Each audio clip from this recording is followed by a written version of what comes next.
කටද මේ විදිහට පාර අවහිර කර නවත්වා තබා ගන්න යනුවෙන් X විමසිලිමත් වන්න පටන් ගන්නවා. ඉන්පසු උනේ එම ජීප් රථය තුල සිට මුහුණ ආවරණය කරගත්තු දෙදෙනෙක් තුවක්කු දෙකක් කාර්ය වෙත ඉලක්කගත කරගෙන කාර්ය වෙතට දිවගෙන එනවා. ඉන්පසු X ගේ අතේ තිබෙන බෑගය දෙන ලෙස බල කර තිබෙනවා. මෙම අවස්ථාව වෙනකොට ඔහුගේ ළඟින් වාඩි වී සිටි ඔහුගේ මාමාද කාර්යයේ දොර විවෘත කරගෙන දිව යනවා. නමුත් Xද එම මුදල දීමට එකක වෙන්නේ නෑ. එම නිසාම එම කණ්ඩායමේ සිටි දෙදෙනෙකින් එකෙක් Xගේ බෙල්ලට පස්සරයක් වෙඩි තියනවා.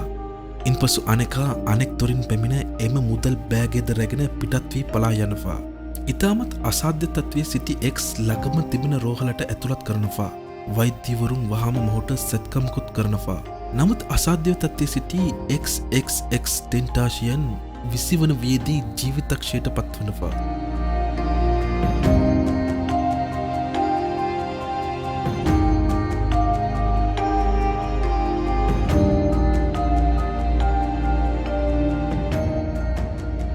හුඟ දෙනෙක් ඉන්පසු අසා සිටියේ මෙච්චර ප්‍රසිද්ධ ගායකයෙක් වෙන මොහු ඇයි බොඩිගාඩ්ලව කැටිව ගොස් නැත්තේ යනුවෙන්.